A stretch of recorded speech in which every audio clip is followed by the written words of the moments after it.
A North Texas teenager is heading to Florida for college. Growing up, he wanted to be a doctor, but that's all changed the moment his mom gave him a new chore around the house, one that saved her thousands of dollars and helped her son find a new path in life. The lower your rate used to be 17.99 variable, and now it's only 11.99. That's a big difference. He looks and sounds like a financial planner. The interest rate on this one used to be 13.24, or now it's only 10.24. No annual fee.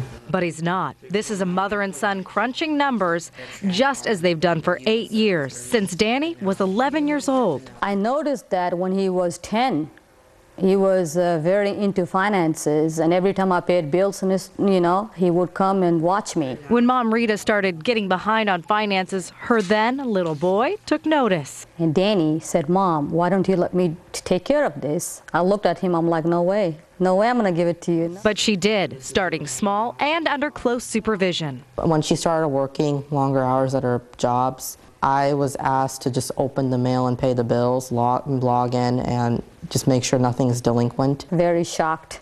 For 11 years old to handle my finances, it's not unheard of. Danny did more than pay the bills. He started monitoring her IRA, removing annual fees from credit cards. He even refinanced the house at 14. My goal is to help her pay off her mortgage. I personally like paying above the minimum payment on that. Danny's achievements even caught the attention of Governor Rick Perry, who honored him with this proclamation. This is 3.99 for life. And while Danny says math is important for finance, there are two more essential parts to that equation. They require just attention and a lot of responsibility. I gave him a chance. He did a wonderful job. And now he's off to college to take his role of financial planner from a personal to a professional level. So Danny is attending the University of Central Florida. He still plans to manage his mom's accounts from there. That's what Tom's saying, because she watches online. She's going to end up going to UCF. She's going to go back to college. Yeah, she might just stay here. Oh, yeah, she's already talking about that, so we'll see what happens. Awesome. All right, mom and dads know it can be downright hard just getting the kids to do their homework. But one young man took it a step further. He took over the family finances at 13 years old. How he's made a big difference in the past 5 years. But first, Making a Difference is sponsored by Chick-fil-A. well, most of us dread paying bills, 401ks, taxes, and, it can be mind-boggling at times. But one young man is making a difference, earning his mom a perfect credit score. Danny Singh has an eye for finance. 7 years ago, at age 11, he took over his mother's daily bills. And I do mean took over. I manage all her credit cards. I make sure they're always paid early, paid on time, never delinquent. I make sure her home insurance is paid, her car loan is paid, her car insurance is paid. I make sure her taxes are getting paid properly, the escrows with the mortgage. I make sure while numerous payments are being submitted every day to keep her utilization below 30%. Okay, I get it. You're smarter than me and ahead of the curve for most 18-year-olds. But it did take hard work for this Whiz kid to learn his craft, using the internet, talking to customer service centers, advice from his mom, and reading the fine print. It used to be kind of hard and annoying, but then gradually I started liking it and it started becoming my passion.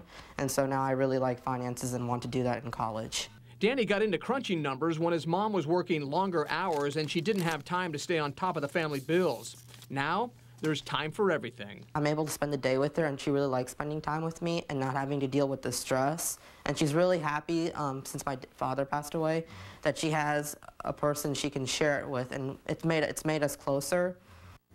Yeah, that's one smart little guy right there. Danny says he's going to stay close to home when he goes to college. His advice, don't be late paying utility bills. They're exactly like a credit card score. And just, you can be late on those credit card scores, and not a good thing. He says, make sure if you get that utility bill, pay it, pay everything on time. That's important. His mom, by the way, has a credit score of over 800. God bless him, he made it work. That's it. We'll see you at 11. It's 10 o'clock. Now, Fox 35 News at 10. But after the fire trucks left, flames broke out again. You have certain guidelines, and you have to make sure you're meeting them or either exceeding them. And just 18 years old, but this local teen helped his mom refinance their mortgage. He'll tell us how he did it coming up and give you a tip or two after the break. On Monday. More signs tonight that the housing market will still get worse before it gets better. The number of foreclosed homes on or about to hit Metro Orlando's resale market has more than doubled in just the past year. Now, here's our news by the numbers. California-based Realty Track says the four-county Orlando metro area had 13,712 bank-owned properties in January. Now, that's up from 5,874 a year earlier. And all these foreclosures, well, you know what they're doing. They're driving down the price of other homes on the market, making it a tough time to sell or even refinance your mortgage. We've done story after story about many of you who have come to us for help because you can't get your home refinanced, can't get a loan mod with a lower interest rate, and basically can't even find a way to keep your home. Now, we know in many of those cases the system failed you, but tonight we have a success story that may, if not give you hope, make you smile a little bit. This is why, joining us right now, 18-year-old Danny Singh. Years ago, when he was only 14, he managed to refinance his mother's home, got it down to 4.85. Danny, thanks for coming in.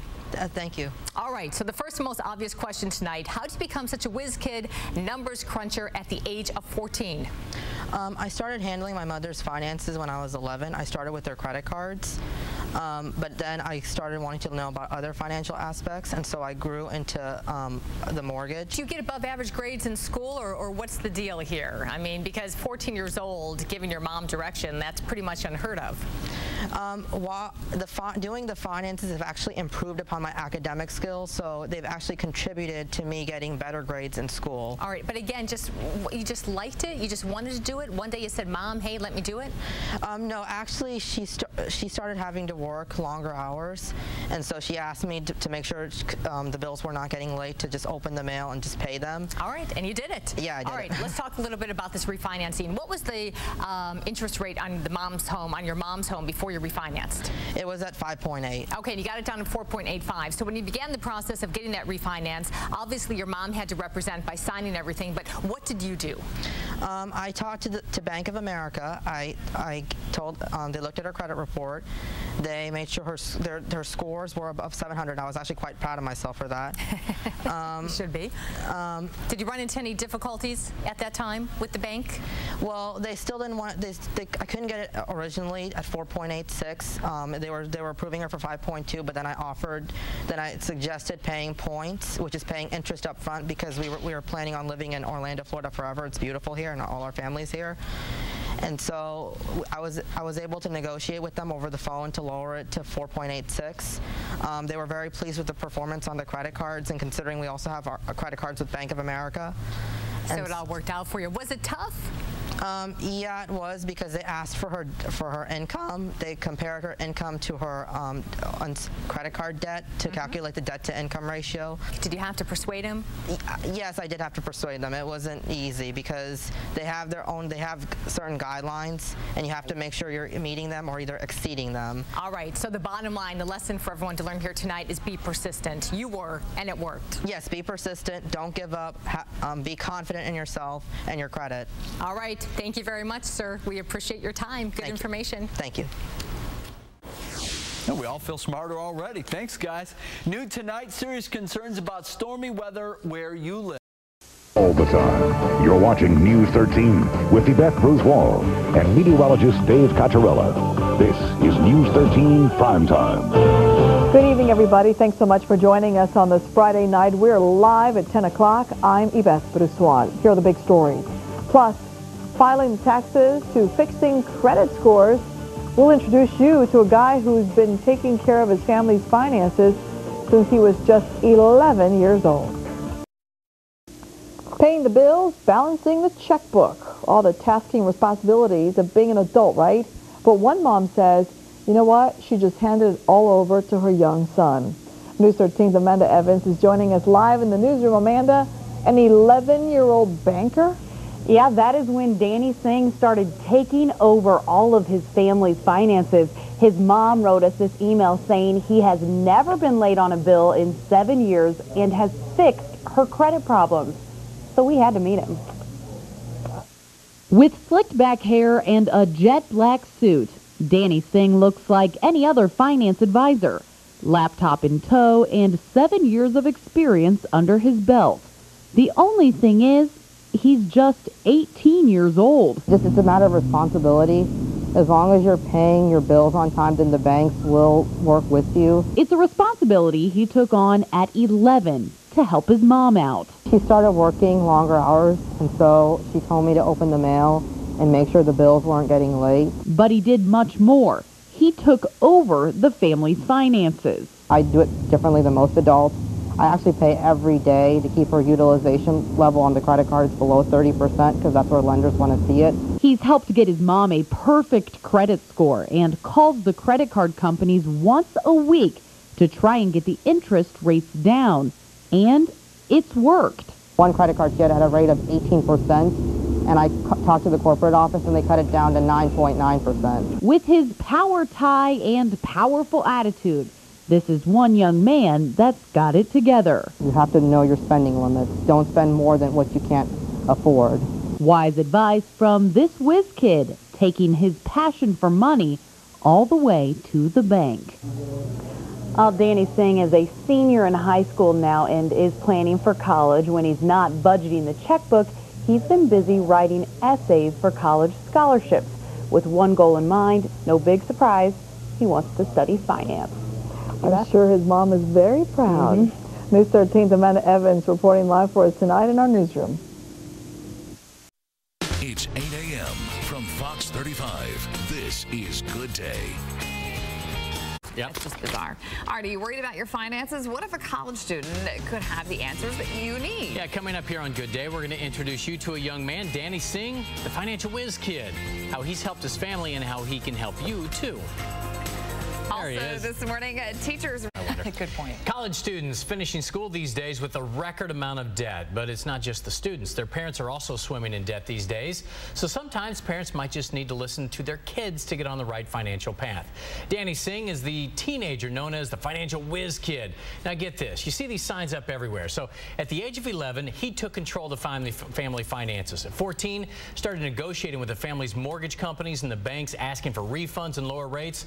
And today he's speaking at Seminole State College. But first, he's talking on Good Day. He joins me here to talk about it. Danny, good to see you, man. Thanks for coming in. Thank you. All right, how old are you now, by the way? 19. You're 19, and you're already a financial guru. Let's go back to square one. Why did you decide to get involved in the family finances at age 11? Because most kids don't have any idea what's going on. It was really unexpected. She just gave me her credit cards, and she was working longer hours at work, and so she was just asking me to make sure the bills weren't getting late. My mom is obsessive compulsive about that. And so I started just opening the mail as she wanted. She started adding me to all her accounts and giving me full authority. And so I started becoming unknowingly very interested in it. Originally, I thought I was going to be a doctor, but that changed. And then it was very exciting to me to get interest rates down and fees refunded. So how did you think to call the companies and say, hey, I think this rate might be a little bit too high, and by the way, give me a refund, because you got, what, $1,300 in refunds for your family, right? Yes. How'd you think to do that? My mom just told me that if you ever have an issue, call customer service center, as everyone should do.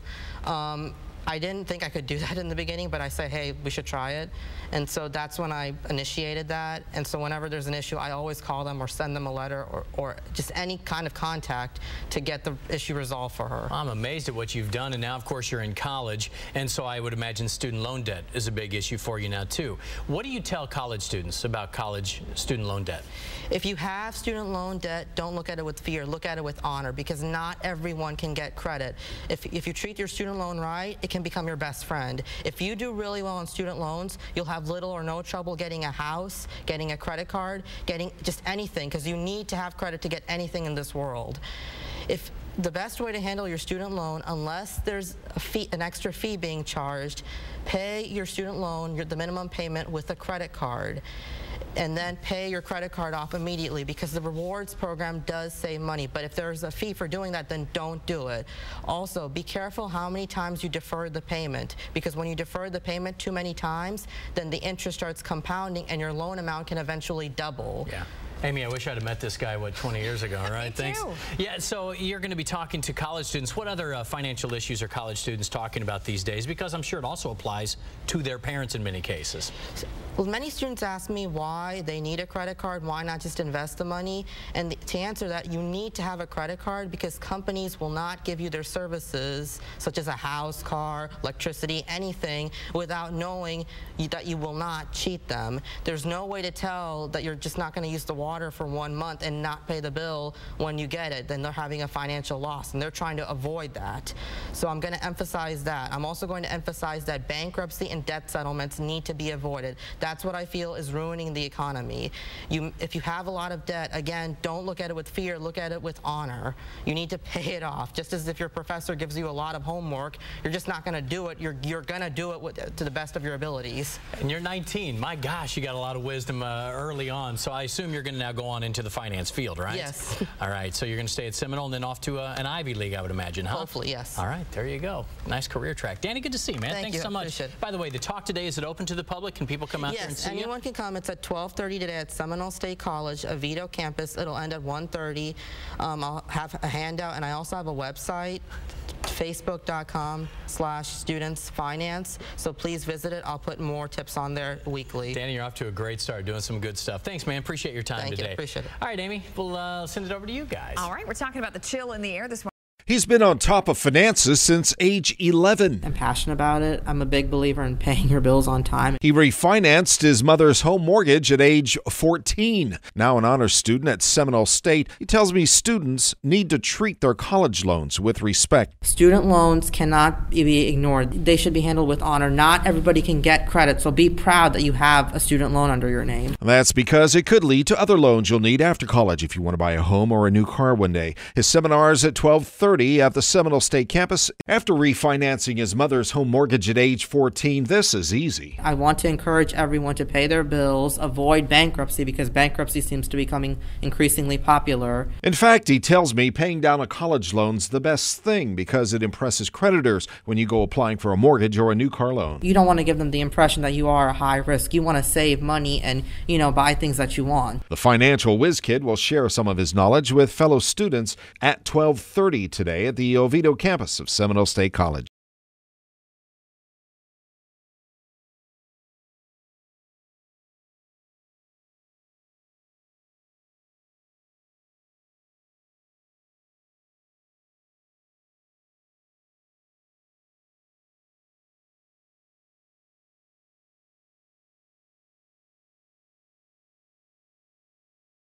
Thank you so much, everyone, for coming. I'm going to talk to you about finance and credit today.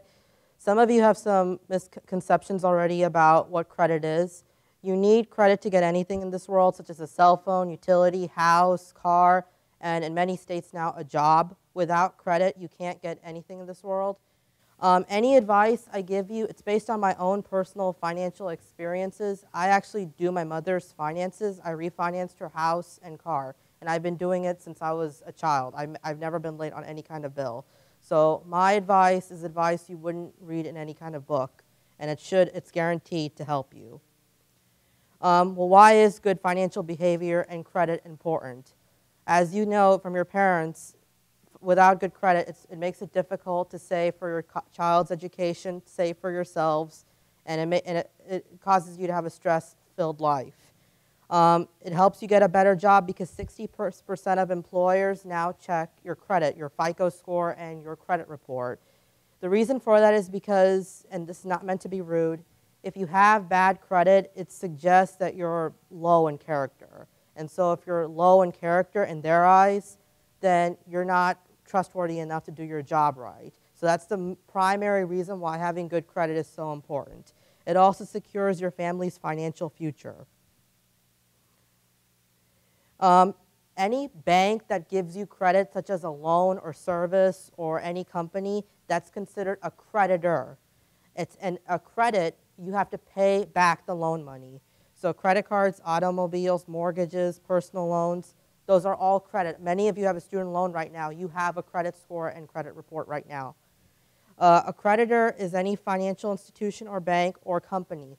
The utility company or just any company that gives you a service, they're considered a creditor because you have to repay that service. It is very possible anyone can use the water for a month and not pay it, and that will negatively go on their credit report.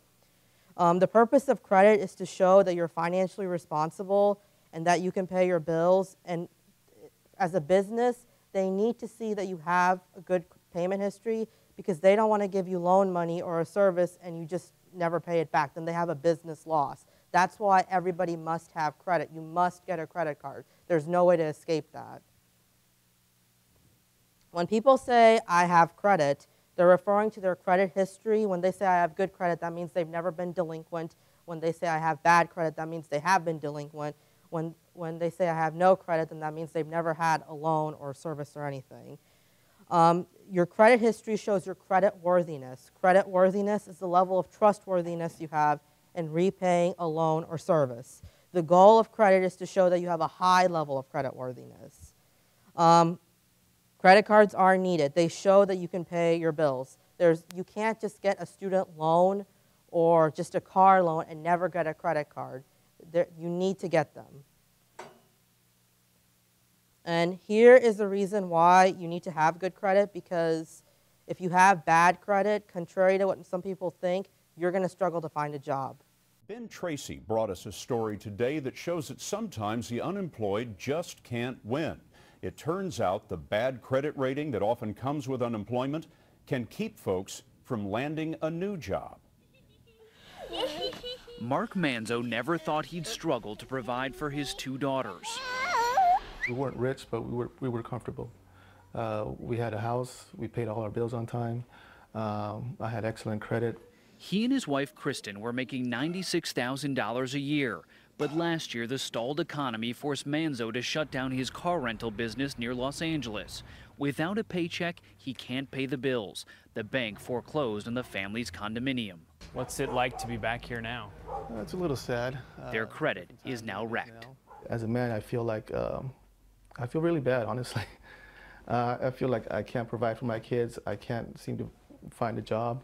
Manzo says his damaged credit is why he's been rejected 8 times for recent jobs. They sent me a letter stating that because of information on my credit report, I was not being considered for a position.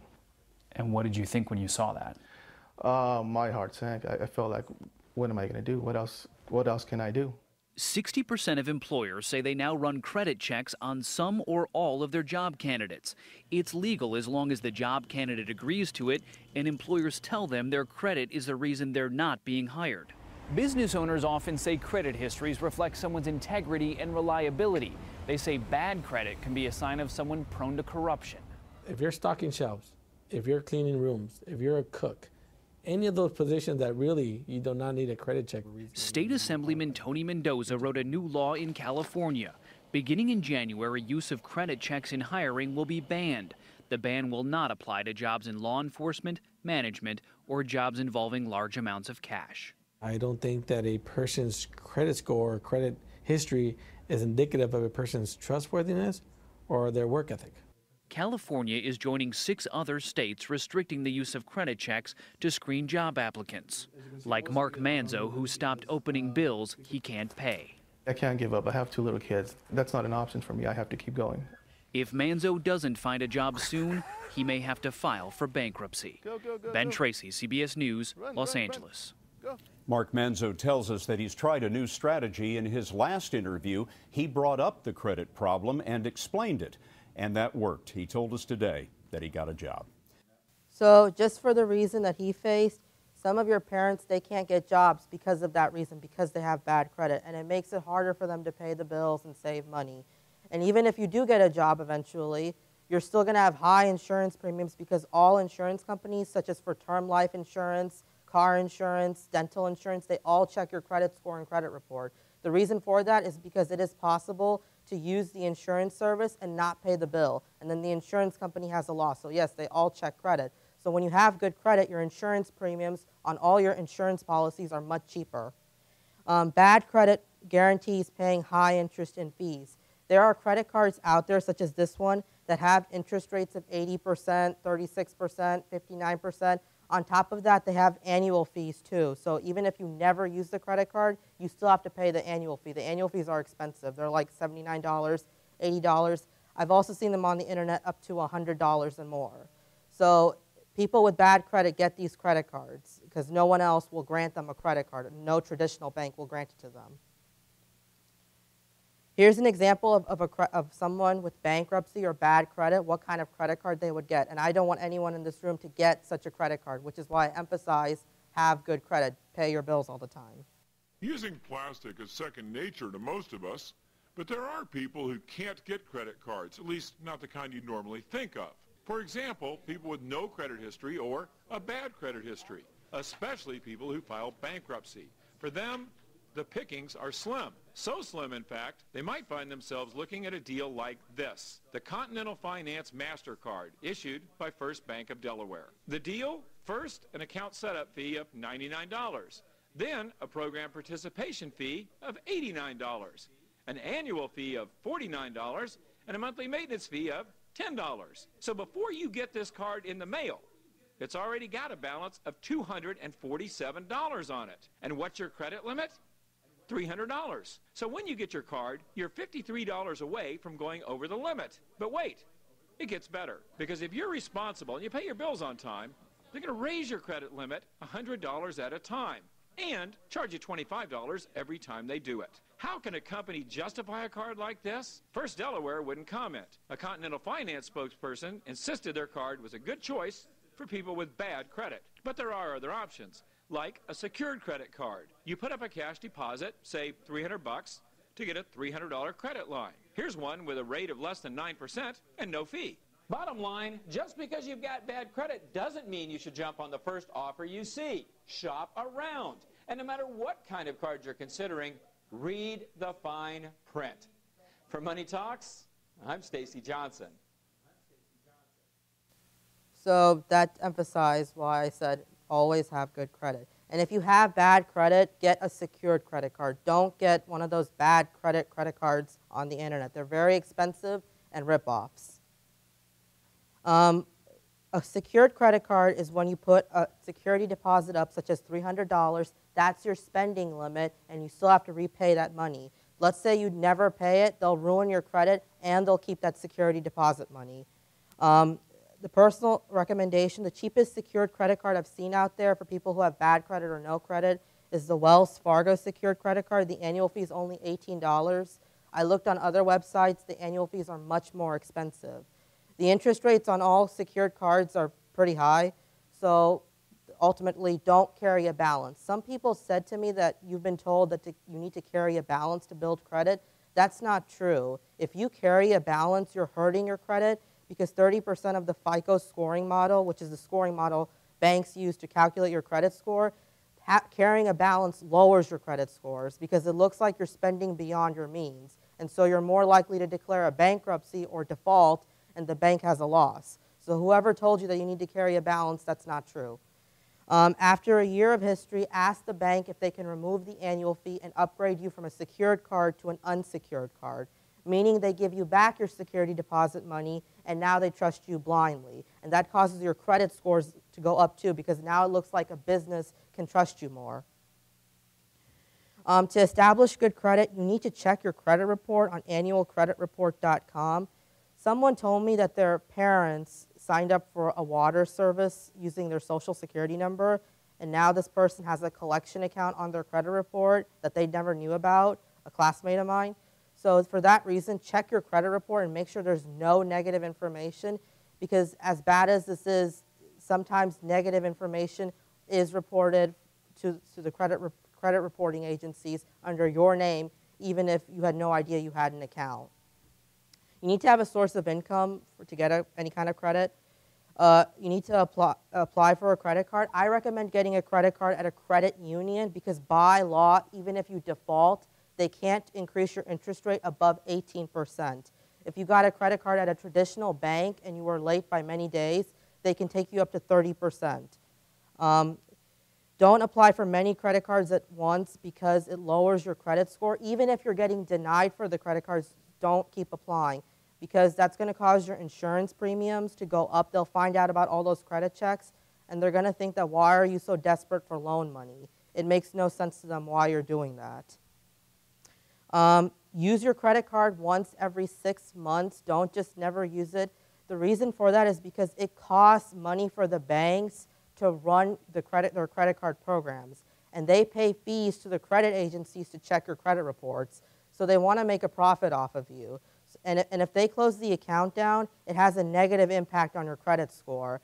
And another thing is that when you have credit cards, don't close them. The only situation in which it's just justified to close the credit card is if there's an expensive annual fee that you can't afford, or you have many years of credit history, like 15 years of credit experience, then it won't do too much damage to close your credit card. If you have way too many credit cards out there, that can lower your credit score too, because the bank thinks that you're going to use all of it and put yourselves into a position that you can't pay anyone. People say that they're late because they lost their job. Really, I don't think many people want to hear this, but you were never supposed to be in that much debt to begin with. When you lose your job, you should have enough money in your bank account to repay the debt. If you don't have enough money, then that means you were spending way beyond your means. Even if you're running a business, you're still not supposed to spend more than the profit or take huge gambles like that. Before becoming late on a credit card, contact a nonprofit credit counseling agency, such as In Charge. Don't contact a random credit counseling agency you found on the internet, and don't pay credit counseling agencies high fees, because always go to nonprofit agencies. And make sure you read a review of the company that you choose to go into business with. Contact your loan issuer of the credit card or whatever loan it is that you can't pay, and ask them if you can defer the payment, but don't make a habit of doing that, or the loan amount will compound with interest and triple in its balance. Don't file for bankruptcy or debt settlement, because it costs money. I think it's like $700 to $800 to file for bankruptcy or a settlement, and you're going to hurt your chances of getting a job, and your insurance premiums are going to increase like crazy. And with bankruptcy and debt settlement, I'm not a bankruptcy attorney, but I do know this vaguely.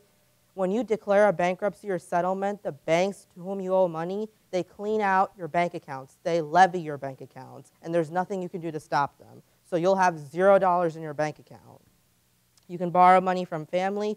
You can get a new loan and transfer the balance. When I say transfer the balance, meaning if I have a balance on a Capital One credit card of $900 that has an interest rate of 30%, and I apply for a new Chase credit card that has an interest rate for 12 months for 0%, I can bring over that $900 balance from the Capital One credit card onto the Chase credit card and pay 0%. So that's how that works. You can use any savings or assets to pay for the credit card debt, and keep looking for a job aggressively. A credit score is known as a FICO score, Fair Isaac Corporation. That's the company that designs the credit scoring models. Some businesses use what's called Vantage score, but it's very low. 90% of banks use the FICO score, and for this reason, you should only order a credit score off myfico.com. Don't order a credit score from those other websites on the internet that claim free credit scores and whatnot. Those scores are not authentic because they're trying to replicate FICO. It's not the same thing. They're fake scores, which is, and any website from which you order a credit score that's not myfico.com is called a FACO score because it's not authentic. A credit score doesn't always suggest that you're financially responsible. It is possible to have a delinquency, meaning late payment, from 6 years ago or 5 years ago and have a high credit score of 700 and above. That's not really good because the banks will look at the content of your credit report and they will find that delinquency, and they're going to get on you for that. So don't think just because I have a high FICO score, then that means I have good credit. No, you need to have all paid accounts. It's also possible to have a low credit score for minor reasons and not have bad credit. For example, I've never taken an auto loan, and for that reason, my credit scores are not high. They're in the 690 range. And I've only had a credit card for 1 year. And because of that, one year of experience does not tell them I'm going to repay their bills. They want to see at least 10 years of experience. And again, only order on myfico.com. The credit bureaus, Equifax, Experian, TransUnion, they're private companies. They're not run by the government or anything. They collect your personal financial information, such as what loans you have. Your student loans that all of you have right now are on your credit reports. They don't collect your checking or savings account or IRAs or anything, just loans and payment history. The Federal Trade Commission monitors them. When you apply for a credit card, like if I apply for a Citibank credit card, Citibank will pay a fee to Equifax and will order your credit score and credit report from them. That's how the credit agencies make their money. And for consumers that order their credit reports from those agencies and you pay them a fee, then that's also how they make their money. Are a victim of identity theft, change your social security number immediately. Call all the credit agencies, Equifax, Experian, TransUnion. Freeze your credit report. Also freeze your check systems report, because it is possible someone can open up a checking account under your name and make it negative. That does happen. And then also file a police report immediately. And also inform all your credit card companies that you're a victim of fraud, because if your credit card company notices on your credit report that all these fraudulent credit accounts are getting opened under your name and all this activity is happening with your social security number, they may think that you'll default with them. So inform your credit card companies that you're a victim of fraud and no negative action should be taken against your account. You don't want them closing your credit card. That'll negatively affect your credit scores. If for those of you that have a job, you need to start saving for retirement right now, regardless of your age, 20, 30, 40. If you wait too long, it's going to be harder to save for retirement. You need to open up an IRA, an individual retirement account, at a credit union or community bank. I'm not going to badmouth brokerage firms such as Edward Jones and whatnot, but from my understanding, they usually charge expensive fees. So that's another option, but be aware of the fees. An IRA is an individual retirement account. There's two types of IRAs. There's a Roth IRA and there's a traditional IRA. Roth IRA means you pay taxes on the money and then it goes into the account. It's called after-tax dollars. However, the money that you put into the Roth IRA, you cannot deduct it from your taxes. And the beauty of a Roth IRA is that the money, the interest that you make, the earnings, it grows tax-free. As long as the Roth IRA exists for 5 years, when you turn, I think, 59 and a half, and you reach, that's the age of retirement, and you take the money, you won't have to pay any taxes or 10% tax penalty or anything. A traditional IRA, you can deduct it from your taxes, but when you take the money at retirement, then you have to pay taxes on the interest and pretty much all the money within the IRA. I like Roth IRAs because even before retirement, you can take the money that you deposited, not the interest, and pay no 10% tax penalty, and you can save your house from a foreclosure or your car from repossession. That's why I'm a fan of Roth IRAs. And you don't pay the 10% tax penalty with a Roth IRA if you take it before retirement. However, you can't take the interest. Spread this message because many of you do these things, and please tell all your friends not to do these things. Don't get a payday loan, or on the internet, I'm sure you've seen, come to us, bad credit, no credit, we'll give you a loan, guaranteed approval. Don't go to those places. A payday loan is, let's say if Professor Wright has a bill of $50 that's due on Friday, and she has $0 in her bank account, and she gets paid on Friday. So what Professor Wright could do, she could go to a payday loan provider, she could write them a check for $50, and then they'll give her $50, but they're also going to charge her interest and fees to give her that $50, and then on Friday, she can pay her bill, and then they're going to try and take the money out of her account, but they're also going to try and charge her a bunch of fees. Payday loans have interest rates ranging from 100 to 800%. I'm not even kidding. And you cannot deduct the interest from your taxes. Avoid bad credit card dealerships such as Drive Time.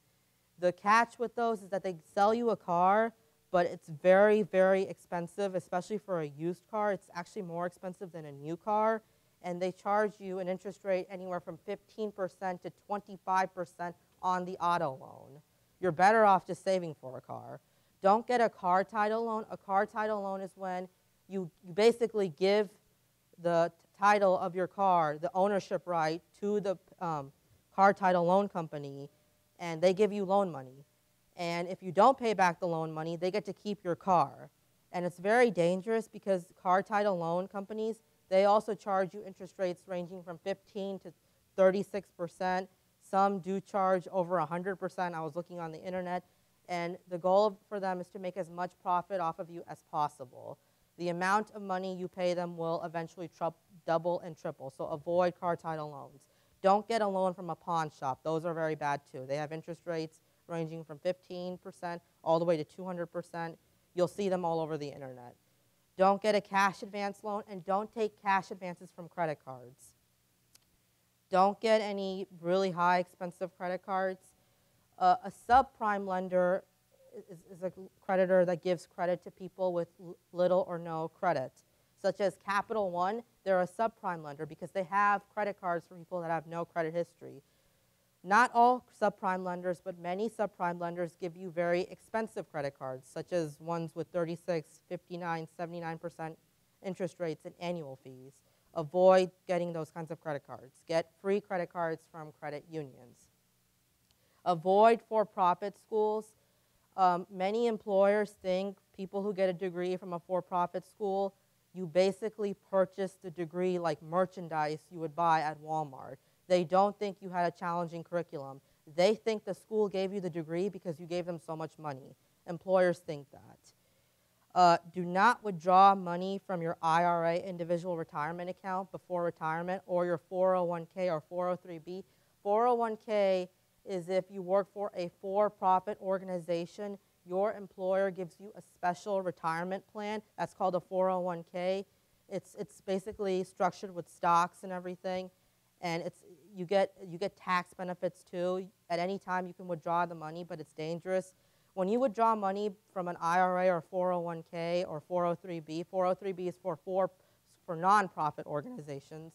When you withdraw it before retirement, you have to pay ordinary income taxes and a 10% tax penalty, and that's not cheap. Taking a loan against your 401k and 403b, I don't recommend it. But in a situation where you need to save your house from a foreclosure or your car from repossession, take a loan against your 401k, but make sure you pay it back within 5 years. Because if you don't pay it back within 5 years, then you get into trouble, because then you do pay tax penalties, and it becomes what's called a withdrawal. And you also have to pay ordinary income taxes. And here are the interest rates for payday loans. I don't know if anybody can see that, but 391%, 347%, 325%, and you can see how outrageous they are. So don't get payday loans, don't get car title loans, don't get cash advance loans, don't get those loans on the internet that cater to people with bad credit. Don't do it. The people are going to make them very attractive, but they're scams and they're ripoffs. Closing remarks. Again, paying your bills is very important. We're in a credit crisis right now. The student loans crisis is emerging. If the Congress does increase the student loan interest rates, it's very likely many people will default because they won't be able to afford the payments. And then banks will have losses and will very likely fall into a recession. So it's very important to pay your bills. And interest rates for everyone will increase because the banks and the government will try to compensate for the loss. They're going to try and make more profit. Employment will not improve if many people are defaulting. Many of you are probably getting notices from your banks that they're now going to start imposing a fee just for having a checking account or a savings account, such as a $5 monthly fee. I'm sure many of you saw on the news that, for example, Bank of America is now going to charge you a fee just for having the checking account. You have to maintain a certain balance to avoid the fee. The reason why banks are doing that is so you use your credit cards more, and also they're trying to make up for losses they endured from the housing crisis and losses they're still having. They're trying to make up for all those delinquent credit cards. So if people are still defaulting, then it's very likely banks will continue imposing all these different kinds of fees. Again, if you have bad credit, it shows that you have low character.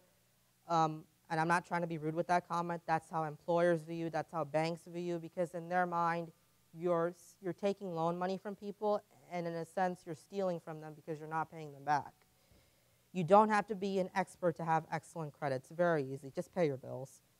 No matter what interest rate, no hardship, whatever hardship you have, always pay your bills, always work with your bank, always inform them if you're in some sort of struggle. They'll work with you. They're trained for these situations. Don't just let the account become delinquent and let them keep calling and ruining your credit. You don't want the level of delinquency growing on the accounts. 30-day delinquency becoming 60-day, it all lowers your credit score.